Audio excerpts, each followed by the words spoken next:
আমি বারবার একটা কথা বলি যে এই দুনিয়াতে আল্লাহ ছাড়া আমাদের আপন বলে কেউ নাই। আপনি যাকে আপন মনে করেন না কেন, আমাদের সম্পর্ক আছে বাবার সাথে, মায়ের সাথে, স্ত্রী সন্তানদের সবার সাথে, আমাদের হক আছে, অধিকার আছে, সব ঠিক আছে। বিশ্বাস করেন আল্লাহ ছাড়া আপন বলে আপনার কেউ নাই। এই যে গার্লফ্রেন্ডকে আপন মনে হয়, এরা আপন না। স্ত্রী সন্তানদেরকে খুব আপন মনে হয়, আপনার মৃত্যুর পর 40 দিন সময় লাগবে না সব ভুলে যেতে। পিতামাতা, ভাই বোন সবাইকে আপন মনে হচ্ছে। পিতামাতার স্থান বাবা মার পরে, আল্লাহ রসুলের পরে, সেটা ঠিক আছে, তো আপন আল্লাহ ছাড়া তারা নন। আপনি তাদের মনোপুতভাবে নিজে প্রতিষ্ঠিত হতে পারবেন না, তারা আপনাকে চিনবে না। বললো সারাটা জীবন তোর পিছনে এত টাকা ঢাললাম, কি করলি? কিচ্ছু করতে পারলি না।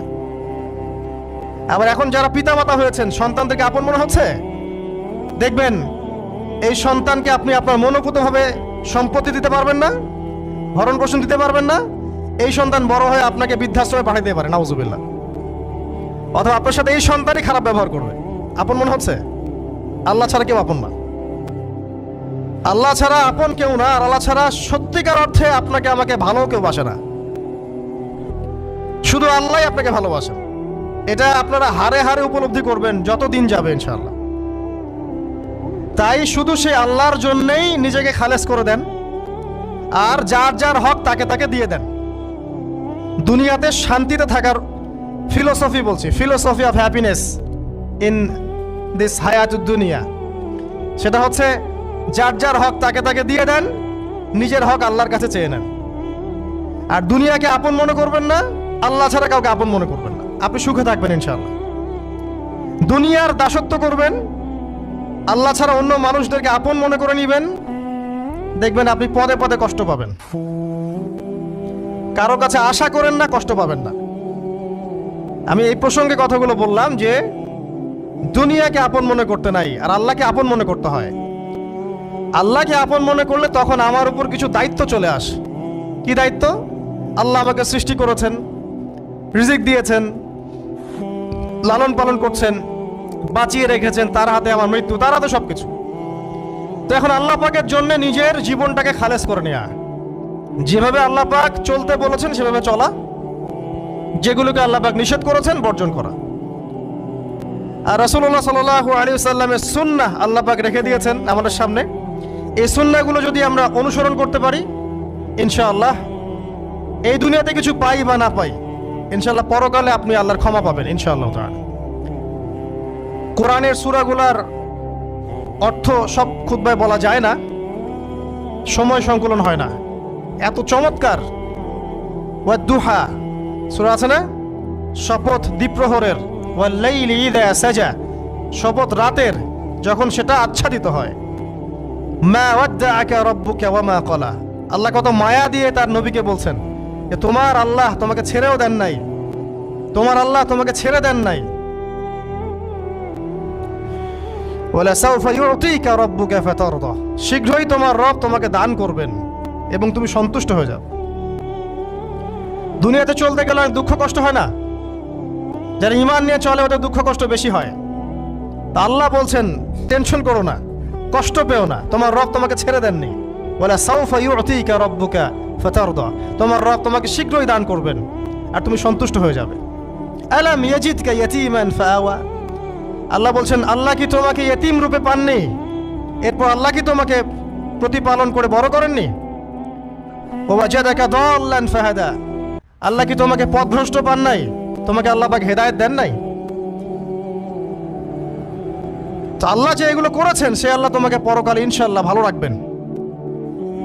ফাআম্মাল ইয়াতীমা ফালা তাকহার, তো তুমি ইয়েতিমদের প্রতি কঠোর হয়ো না। ওয়াম্মাস সাইলা ফালা তানহার, কেউ চাইলে তার হাতকে খালি ফিরিও না, ধমক দিও না। ওয়াম্মা বিনিআমাতি রাব্বিকা ফাহাদ্দিস, তোমার রবের এই সমস্ত নিয়ামতগুলো তুমি মানুষের কাছে বর্ণনা করতে থাকো। এর পরের সূরার দিকে খেয়াল দেখবেন, সূরা আলাম নাশরাহ লাকা সাদরাক, মনে হয় দুটো একটা আরেকটার সাথে পেয়ার। আলাম নাশরাহ লাকা সাদরাক, আমি কি তোমার হৃদয়কে প্রশস্ত করে দেই নাই? ওয়া ওয়াদা'না আনকা ওয়িজরাক, তোমার বোঝাগুলো হালকা করিনি? কাকে বলছেন এগুলো আল্লাহ পাক? রাসূলুল্লাহ সাল্লাল্লাহু আলাইহি ওয়াসাল্লাম। তো যে মানুষটা জান্নাতে যাবে নিশ্চিত, এবং যিনি জান্নাতের দরজা না খুললে জান্নাতের দরজা কারো জন্য খোলা হবে না। যে মানুষটা হচ্ছে ভদ্র, স্মার্ট, বিচক্ষণ, কোনো মানুষ পৃথিবীতে নাই। সকল ধর্মের মানুষ মানে এটা। কিছু আছে শয়তান, মানুষ টুবি শয়তান, এরা মানে না, বাট দেখবেন ম্যাক্সিমাম মানুষই মানে, হোক সে ইহুদি বা খ্রিস্টান বা হিন্দুইজম বা মুসলিমরা তো মানেই, সবাই মানে। এই মুহাম্মদ সাল্লাল্লাহু আলাইহি ওয়াসাল্লামের মতো স্মার্ট, বিচক্ষণ, ভদ্র, সুচরিত্রের মানুষ পৃথিবীতে কোনোদিন আসেও নি, আসবেও না। তো সেই নবীর জীবনটা আপনি পড়ে দেখবেন, আর রাহিকুল মাখতুম বইটা, যে চড়াই আর উতরাই, খালি দুঃখ, কষ্ট, যন্ত্রণা, লাঞ্ছনা, কন্টিনিউয়াসলি। আমাদের নবী সাল্লাল্লাহু আলাইহি ওয়াসাল্লাম তো 1 মাস শান্তিতে ঘুমানো নাই নবী হওয়ার পরে। যখন তিনি মারা যান, ফাতিমা রাদিয়াল্লাহু আনহার কথা মনে আছে না? কানে কানে কি জানি বললেন।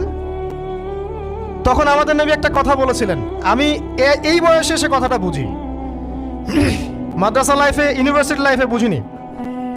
নবীজি বলেছিলেন তার মেয়েকে, ফাতিমা রাদিয়াল্লাহু আনহা তার কষ্ট দেখে কান্নাকাটি শুরু করলেন। আমাদের নবীজি তাকে কাছে ডেকে বললেন কানে কানে যে কি জানি একটা বললেন। তারপর ফাতিমা রাদিয়াল্লাহু আনহা চুপ করে গেলেন। তো পরে জিজ্ঞাসা করা হলো কি বলেছিলেন, তিনি বললেন আল আব্বাজান বলেছেন আজকের পর তোমার আব্বার কোনো কষ্ট থাকবে না, আর তুমি আমার পরিবারের মধ্যে সবার আগে আমার সাথে সাক্ষাৎ করবে। এই যে আজকের পর আমার আব্বার আর কোনো কষ্ট থাকবে না, এর মানে বোঝেন, মানে সারাটা নববী জীবন কত যে কষ্ট নবী সাল্লাল্লাহু আলাইহি ওয়াসাল্লামকে সহ্য করতে হয়েছে। আজকে জান্নাতে যাওয়ার দিন, আজকে আর তোমার আব্বার কোনো কষ্ট থাকবে না। এই মানুষটার যদি এই অবস্থা হয়, তাহলে আমরা কি? আল্লাহ পাক সেই মানুষটাকে এই সূরা দুটো শোনাচ্ছেন, আমি কি তোমাকে এতিম পাই নাই, তোমাকে পথভ্রষ্ট পাই নাই, হেদায়েত দেই নাই, ভরণ পোষণ করিনি, আমি আল্লাহ তোমাকে ছেড়ে দেই নাই, শীঘ্রই তোমাকে দান করব, হ্যাঁ, তোমার বোঝাকে আমি হালকা করিনি। ফাইন্না মাআল উসরি ইউসরা, ইন্না মাআল ইউসরি ইউসরা, কষ্টের সাথেই স্বস্তি আছে, নিশ্চয়ই কষ্টের সাথেই স্বস্তি আছে। ফাইদা ফারাগতা ফানসাব ওয়া ইলা রাব্বিকা ফারগাব, যখন তুমি অবসর পাবে তখন তোমার রবের দিকে একনিষ্ঠ হও। এটাই বলতে যাচ্ছি আমি আপনাদেরকে, যে আমাদের উচিত শুধু আল্লাহর দিকে একনিষ্ঠ হওয়া, দুনিয়াকে ভালো না বাসা, কিচ্ছু না দুনিয়াটা। আমার চেয়ে ভালো আপনারা এটা জানেন না, কিচ্ছু না দুনিয়াটা, মানে মুহূর্তে ডিজাস্টার হয়ে যেতে পারে। আর যাদেরকে নিয়ে এই দুনিয়া, আমাদের মা বাবা, ভাই বোন, আত্মীয় স্বজন, স্ত্রী সন্তান, এরা সবাই যে যার হক চাচ্ছে, তাদের হক দিয়ে দেন, আপনি খুব ভালো, দিতে পারবেন না, আপনি ভালো না। সারাটা জীবন করতে থাকেন, দেখবেন একদিন দিতে পারেন নাই, সে আপনাকে চিনবে না। নবী সাল্লাল্লাহু আলাইহি ওয়াসাল্লাম বলেননি এই কথাগুলো? জাহান্নামে যাওয়ার কারণ এগুলো উল্লেখ করেন নাই? কিসের আত্মীয় আর কিসের আপনজন আর কিসের অফিসের বস আর কিসের কি, সবাই সবার স্বার্থ নিয়ে পড়ে আছে। শুধু একজন সত্তা আপনার কাছে স্বার্থ চায় না, সে কে? আল্লাহ পাক। এটা যদি বুঝতে পারেন তাহলে দেখবেন মনটা আল্লাহর দিকে নরম হয়ে যাবে। আর মুসলিমদের এখন এই মানসিক আত্মশুদ্ধিটা বেশি দরকার। আমরা কেন যেন অস্থির জাতি হয়ে গেছি এখন, একটা মানসিকভাবে শান্তি নেই আমাদের মধ্যে। খেয়াল করে দেখবেন সারা দিন দুশ্চিন্তা, দুর্ভাবনা, পেরেশানি। নামাজে আসি তাও মনে হয় যত তাড়াতাড়ি নামাজ শেষ করতে পারলে বাঁচ। 5 মিনিট 4 রাকাত নামাজ, আর ইমাম যদি ভুলে 10 মিনিট পড়ায় তো চাকরি নট। খতিব খুতবা দিবে 30 মিনিট ঘড়ি ধরে বলে দিবে, ভুলে যদি 10 মিনিট বেশি দিয়ে ফেলছে, আজকে আসছেন ভালো কথা, হাদিয়া নিয়ে যান, পরের দিন আর আসেন না। অস্থির, অস্থিরতার কারণ দুনিয়ামুখিতা, আল্লাহ থেকে দূরে থাকা। অস্থিরতার কারণ কোরআন থেকে দূরে থাকা। অস্থিরতার কারণ নিয়মিত সুন্নাহর উপর আমল না করা, ডেইলি জিকির আজগারগুলো না করা, ডেইলি কোরআন তেলাওয়াত না করা, হাদিস অনুবাদ সহ না পড়া, দিনের জ্ঞান চর্চা না করা, দিনী হালাকাগুলোর মধ্যে না বসা। অস্থিরতার অনেক কারণ, টাকা পয়সার পিছনে ছুটা, বাড়ি গাড়ি স্ট্যাটাসের পিছনে ছোটা, এবং এই লোভ, এই লালসা আপনাকে স্থির থাকতে দিবে না। অস্থিরতার কারণ এই যে আমরা বলি মেটেরিয়ালিজম, আমরা বলি বস্তুবাদিতা, এগুলো অস্থিরতার কারণ। এগুলো কখনো আপনাকে স্বস্তি দিবে না। আপনি যত দৌড়াবেন দুনিয়ার পেছনে, দুনিয়া আপনার থেকে তত পালাতে থাকবে। আর আল্লাহ পাক বলেছেন, হে আদম সন্তান, আমার ইবাদতের জন্য সময় বের করো, আমি তোমাকে দুইটা জিনিস দিব। এক নাম্বার, তোমার হাতকে আমি সচ্ছলতা দিয়ে ভরে দিব, আর দুই নাম্বার, তোমার সমস্ত অভাব আমি দূর করে দিব। যে ব্যক্তি আল্লাহর জন্য সময় দেয়, আল্লাহর জন্য বাঁচে, আল্লাহর জন্য মরে, সব কাজ আল্লাহর সন্তুষ্টির জন্য করে, দেখবেন ও মনের মধ্যে শান্তি আছে।